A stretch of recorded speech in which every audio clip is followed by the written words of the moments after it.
Nedaleč stran od Trubarjevih krajev in v bližini Turjaškega gradu leži idilična hribovska vasica Gradež, le 25 kilometrov iz Ljubljane. Tam se vaščani nikoli ne dolgočasijo, saj skoraj nimajo prostega časa.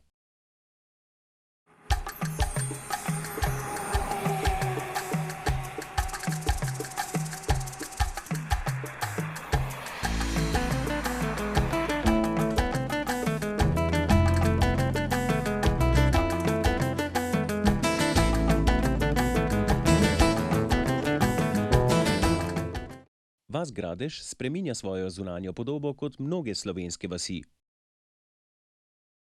Navznotraj pa ohranja nekaj svojih nekdanjih običajev in navad. Zato so zaslužni mnogi vaščani, ki so se zbrali v društvu in skupaj ohranjajo staro kulturno dediščino kraja. Sadnega drevja je v teh krajih dovolj in kadar je sadja veliko, dela ne zmanjka. Stara sušilnica sadja je kraj, kjer se zbirajo in združujejo koristno s prijetnim.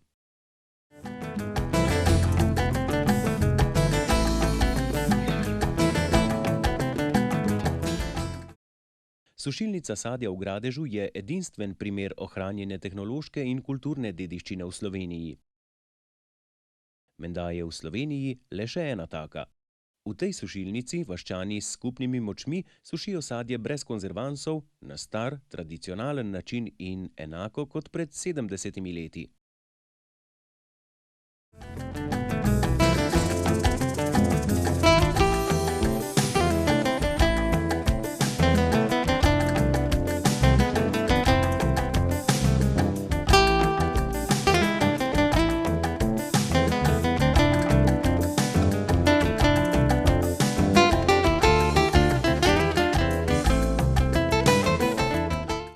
Starejšim ta srečanja in tudi delo, ki so si ga naložili, veliko pomenijo. Navsezadnje je bistvo človekovega življenja delo. Tako skupno koristno delo na Gradežu povezujejo s prijetnim druženjem.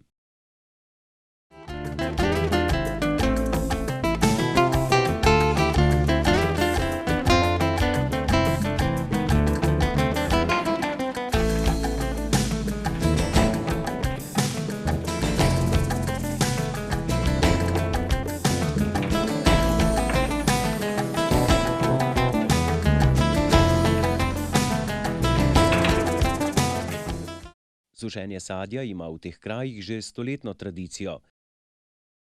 Nekoč so sušili zelo enostavno. V jami so zakurili ogenj, spletli leso, na leso dali sadje in ga lepo počasi nad jamo sušili. To sadje je bilo precej prekajeno, kajti skozenj je šel tudi ves dim, zato ni bilo najbolj zdravo, je pa lepo dišalo. No, to sušilnico sadja so začeli delati leta 1938. Takrat so že bili izdelani načrti za tako peč, v kateri se bo sadje posušilo, ne da bi prišlo stik z ognjem in dimom. Tako da seveda tudi za današnje kriterije je to že ekološki način sušenja. Če seveda pred sušenjem sadja z ničemer ne obdelamo, no in tukaj na Gradežu seveda ne uporabljamo nobenih kemičnih sredstev. Znotraj v peči je sistem kovinskih cevi, ki zagotavlja enakomerno temperaturo po celotnem sušilnem prostoru. Segreti zrak odvaja vodno paro skozi odprtino nad sušilnim prostorom, dovod svežega zraka pa preprečuje, da bi se sadje kuhalo in omogoča, da se suši.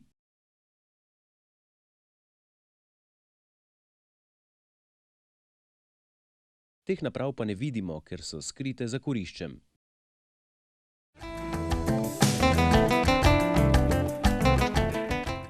In tako kot danes so tudi nekoč prišli vaščani iz vse vasi. Prinesli so sadje, ga očistili, razrezali in dali v sušilni prostor. In potem so ga sušili, lahko dan, 2, 3, 4, odvisno od vrste sadja, od zrelosti in od velikosti sadja. Seveda je moral biti nekdo zadolžen, da je kuril, kajti če je peč ugasnila, učinek sušenja ni bil tako kvaliteten, kot bi moral biti. Tudi zdaj sušijo sadje na isti način.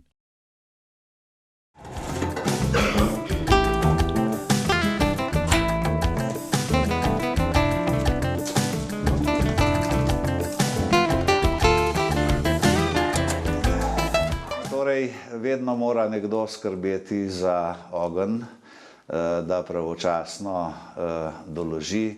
Namreč ta peč se kuri z metrskimi bukovimi poleni, no in 5 kar zajetnih bukovih polen je zadosti za 4 ure vzdrževanja temperature.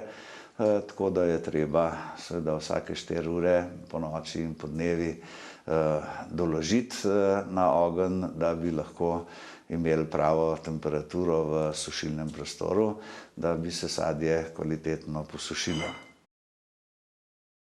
Ves sušilni prostor je obzidan z vseh strani, razen tam, kjer se v peč vstavljajo lesene palete s sadjem.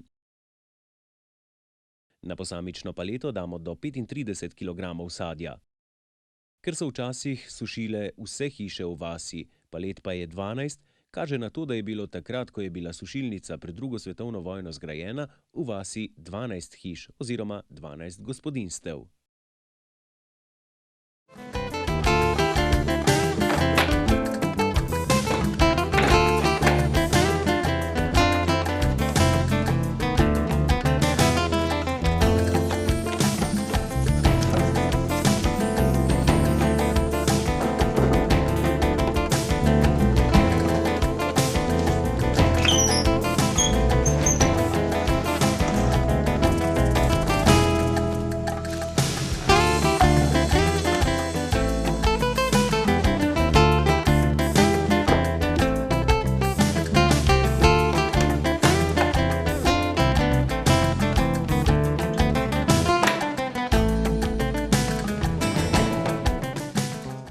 Ko je sadje v peči posušeno, sledi pakiranje.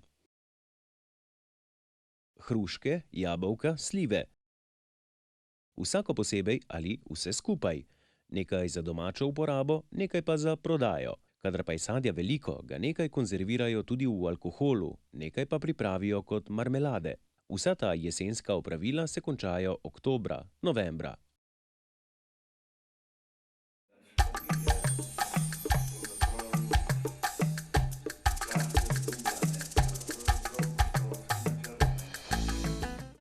Zimski čas pa še ni prav prišel in zimski popoldnevi in noči so lahko dolgi in dolgočasni.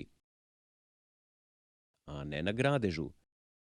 Tudi ko je sadje suho in lepo zapakirano, jim dela ne zmanjka. Izdelujejo drobne izdelke iz lesa. Vsi jih poznamo. Zobotrebce. Danes je to bolj spomin na stare čase, nekdaj pa je bilo drugače. Družina se je zbrala ob večerjih v glavnem, no zimske čas je bilo tudi čez dan, okrog mize, vsak je vse v svoj vogal, pa to lepo ga obrzval.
Sicer, ko je bilo pa to obrezano, se pravi, toliko in toliko zobotrebcev narejenih, smo jih pa dali sušiti na krušno peč.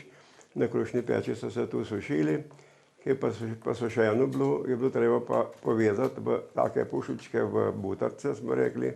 Butarce je mogla imeti približno od 21 do 25 teh zobotrebcev. To se je povezalo, no, pa se je pa to neslo pa v prodajo. To je bila trgovina, ki je to odkupovala. Takole po zimi smo kar nekaj zaslužili, da smo se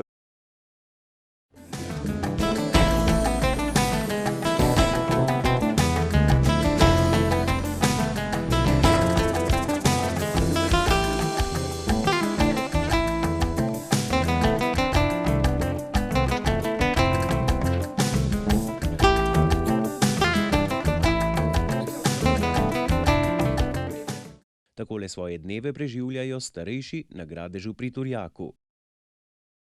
Ob druženju in koristnem delu. Ste tudi vi dobili idejo, kaj storiti, da bi vam jesenski in zimski dnevi in večeri ne bili samotni in dolgočasni?